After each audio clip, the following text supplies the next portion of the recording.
Hi friends, today we are going to discuss something which is very common and very complex at the same time for the patient.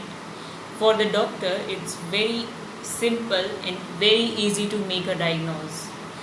Today we will be going to discuss URSH, that is hemorrhoidal diseases or other identical structures.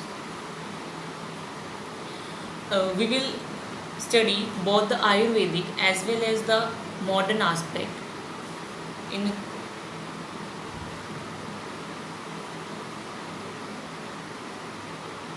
collaboratively, we will study both the modern as well as the Ayurvedic aspect. अर्श अर्श की निरुक्ति है अरिवत प्राणान श्रृणति इति अर्शः, अर्थात जो शत्रु के समान प्राणों का नाश करे उसे अर्श कहते हैं. अर्शांशे इत्य अधिमास विकारः. Hemorrhoids, it's a combination of two words, hem and ros. Hem means blood, ros means flowing. So veins occurring in relation to anus. अर्श के अधिष्ठान. सभी प्रकार के अर्शों का स्थान गुदा के आधे 5 अंगुल अर्थात 4.5 अंगुल के स्थान में 3 भागों के अंतर से 3 गुदवलियों का क्षेत्र है. अन्य आचार्य इसके अन्य स्थान भी बताते हैं, जैसे मूत्रेंद्रिय, योनि, गला, मुख, नासिका, कर्ण, वतन और त्वचा. The anal canal is the most terminal part of our lower GIT, which lies between the anal verge in the perineum below and rectum above. The anatomic anal canal is defined as beginning at the dentate line and ending at the anal verge. On the other hand, surgical anal canal is the area between anorectal ring and anal verge. Anorectal ring is usually palpable as a tight ring-like structure, and when the patient is asked to switch the anal sphincter, it moves anteriorly. It's a good landmark for locating any kind of mass in the anorectal region. उसके बाद आता है सामान्य निदान.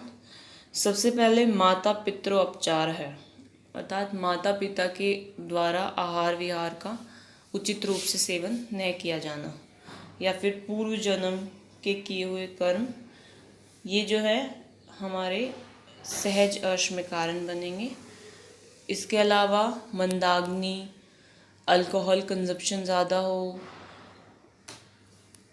या फिर sedentary occupation, sedentary lifestyle, बस्ती कर्म, पंचकर्म में से किसी भी कर्म का अगर विभ्रम हो जाता है, शीतांबु संस्पर्शः या फिर स्त्रीणाम चाम गर्भभ्रंशाद, गर्भोत्पीड़नात्, विषम प्रसूति भी, किसी भी टाइप का डिस्टोर्शन अगर होता है, यूट्राइन डिस्प्लेसमेंट होती है, carcinoma, tumours, that will also become a leading cause for अर्श.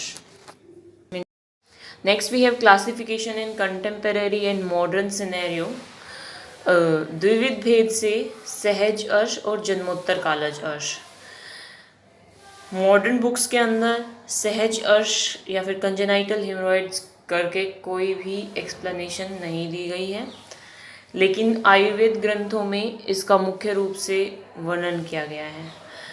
फिर जन्मोत्तर कालज अर्श, ये जो है वात आदि भेद से 7 प्रकार के होते हैं, वातज, पित्तज, कफज और द्वंद्वज के 3 एंड संधिपातज.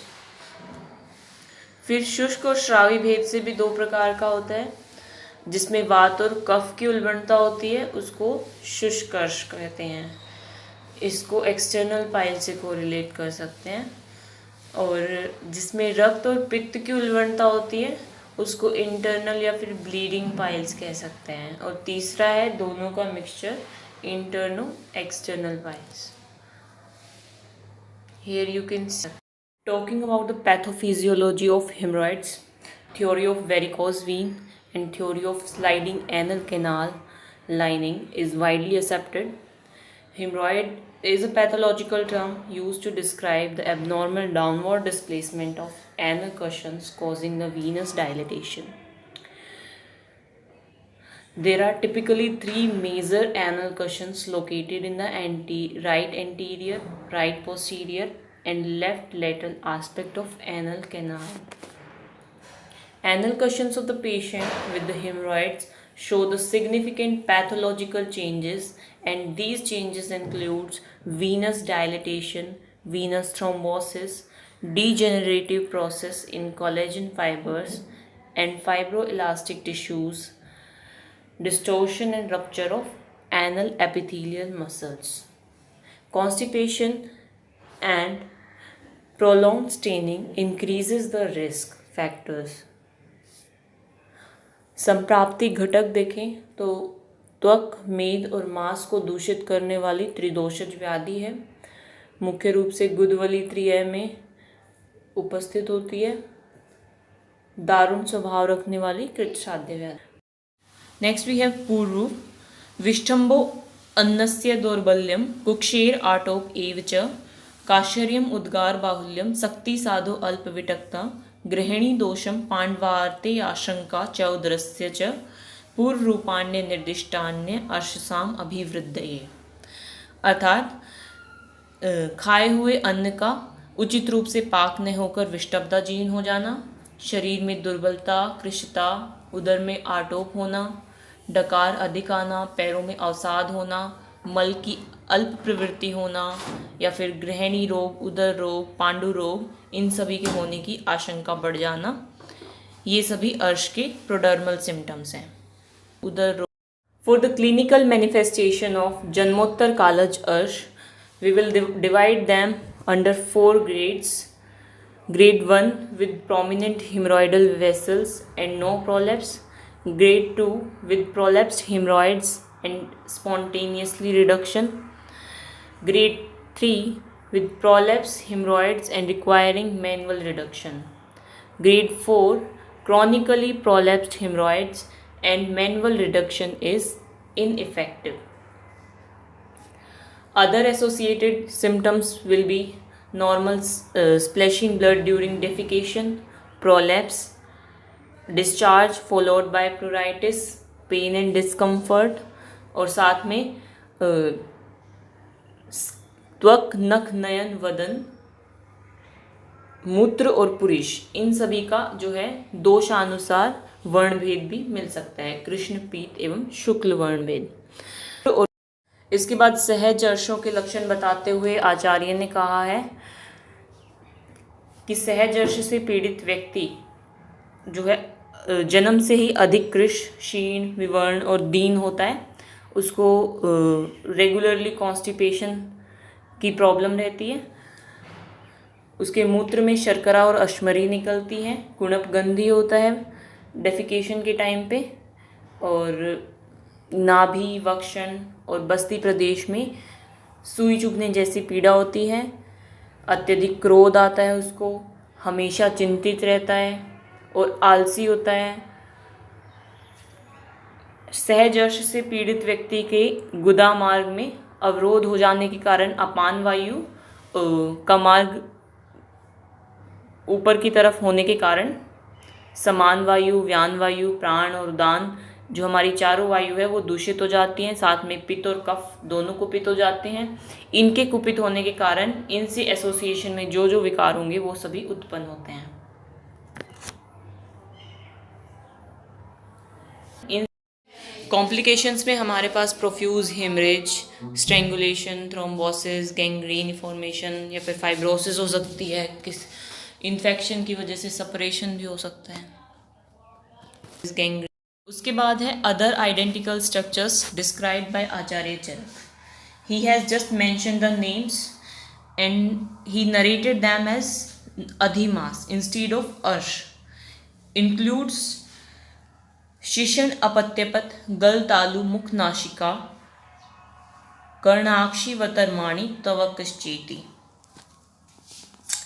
अगर लिंगाश या फिर योन्याश है तो उसको हम जेनाइटल वॉर्ड्स, कोंडाइलोमा एक्यूमिनाटा इससे कंपेयर कर सकते हैं. साथ में मैंने पिक्चर्स ऐड की हैं, you can have a look at them also.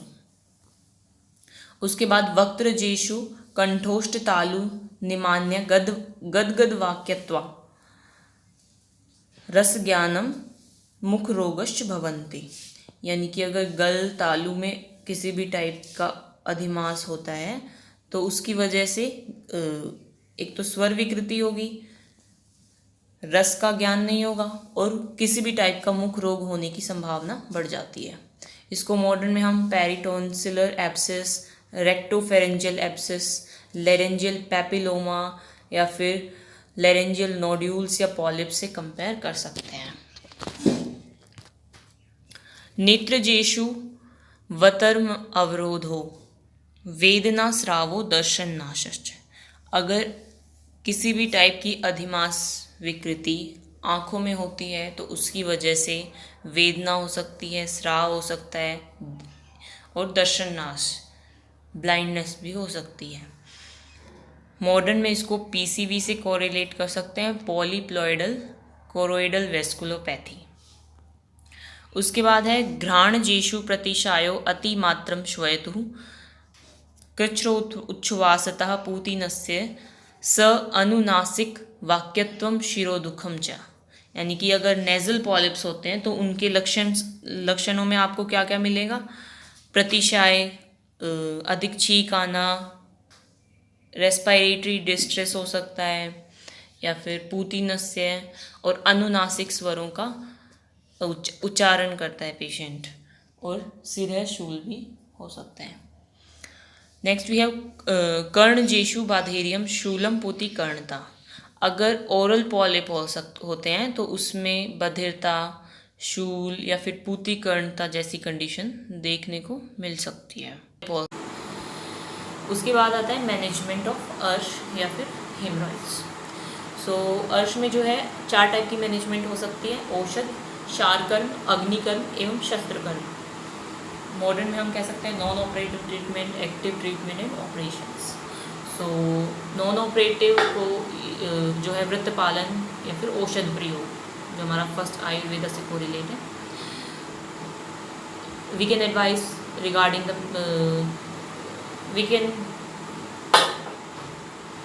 first we will advise the patient regarding changing the defecation habits, diet manipulation कर सकते हैं, use of topical agents, suppositories, xylocaine और पैराफिन, lubrication के लिए use कर सकते हैं, कोलोइड्स वगैरह बोवल रेगुलेशन के लिए कर सकते हैं यूज़, फाइबर सप्लीमेंटेशंस, जितना हो सके फाइबर कंटेंट बढ़ा दो डाइट में,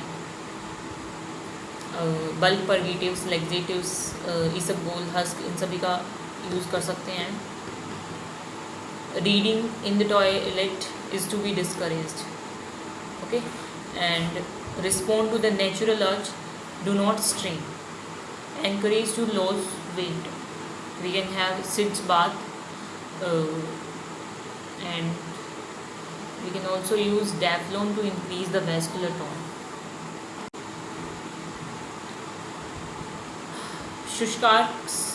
शुष्कार्श की चिकित्सा हेतु हम चिकित्सा सिद्धांत होगा स्वेदन, अवगाहन, धूम प्रयोग, और लेप में हम बहुत सारे लेप यूज़ कर सकते हैं।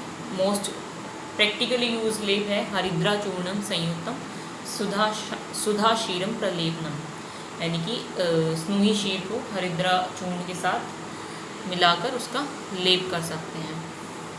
रक्ताश का चिकित्सा सूत्र होगा स्निग्धम शीतम हितम वाते रुक्षम शीतम कफानुगे, यानी कि अगर वात का अनुबंध है तो स्निग्ध और शीत चिकित्सा, कफ का अनुबंध है तो रुक्ष एवं शीत चिकित्सा कर सकते हैं।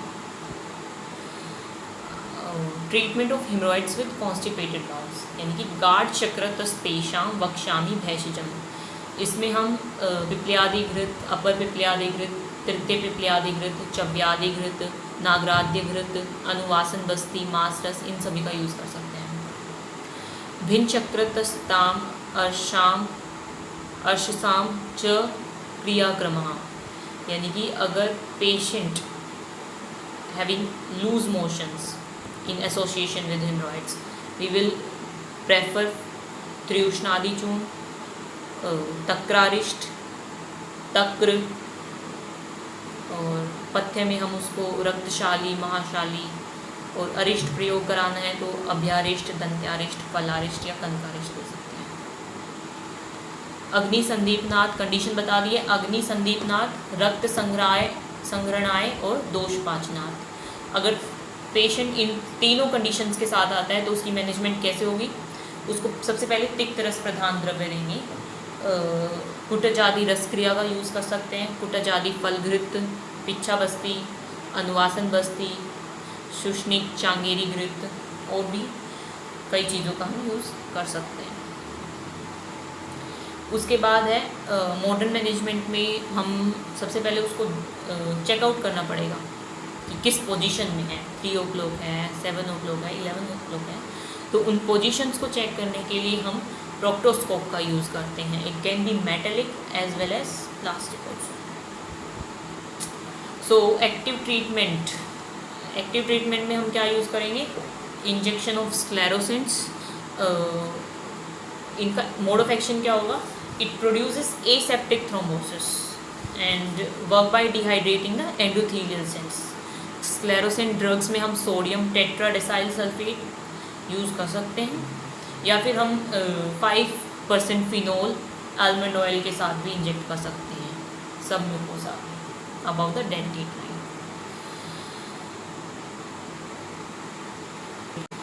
We can go for rubber band ligation also. Then we can prefer, in severe cases, we can prefer cryosurgery and application of liquid nitrogen. We can also go for photocoagulation, application of infrared coagulations, and it is effective and painless. Operative management में हम hemorrhoidectomy कर सकते हैं. It involves a ligation and excision of hemorrhoids. इसके जो है 3 type से की जा सकती है, ओपन, क्लोज्ड एंड स्टेपल। जो हमारे पास कन्वेंशनल ट्रेडिशनल ऑपरेशन था वो हमारा ओपन हेमरोइडेक्टोमी है। उसके बाद क्लोज आया, और जो most preferable nowadays it is stapled haemorrhoidectomy. Open haemorrhoidectomy के लिए हम मिलियन मॉर्गन ऑपरेशन करते हैं। Then we have stapled haemorrhoidectomy. It's a procedure for prolapse and hemorrhoids, PPH. It involves the cutting and removal of anal hemorrhoidal vascular cushions, whose function is to help to seal the stool and create continence. Post-operative complications में हमारे पास early complications में hemorrhage, acute urine retention या constipation हो सकता है patient को। Late complications में anal stenosis, fissures, skin tags या फिर इनकंटिनेंस लॉन्ग टर्म के लिए हो सकता है। आयुर्वेद मतानुसार देखें तो पुंसवोघात, स्टीरिलिटी हो सकती है, इनफर्टिलिटी हो सकती है, श्वेत यानी कि शोथ उत्पन्न हो सकता है, वेगों का धारण, वेग विनिग्रह, आद्यमान हो सकता है, दारुण शूल उत्पत्ति हो सकती है, रक्त का अति परिवर्तन हो सकता है और गुदा का भ्रंश हो सकता है। उसके बाद management of post operative complications, उसमें हम hot fomentations to the suprapubic region, analgesics दे सकते हैं। ब्लीडिंग पॉइंट्स को हम डायाथर्मी से जो है कोगुलेट कर सकते हैं। लिक्विड और डाइट मैनेजमेंट को चेकआउट कर सकते हैं, और at last we can advise the patient for rest. Detail description के लिए हम चरक संहिता चिकित्सा स्थान अध्याय 14, सुश्रुत निदान स्थान निदान अध्याय 2, चिकित्सा अध्याय 6 या फिर अष्टांग हृदय निदान 7 और चिकित्सा 8 और माधव निदान के 5वें अध्याय में हम इसका वर्णन देख सकते हैं। At last, I would like to thank Dr. Pushpendra Sharma, Dr. Vishal Sharma, and Dr. Mahesh Kaushik for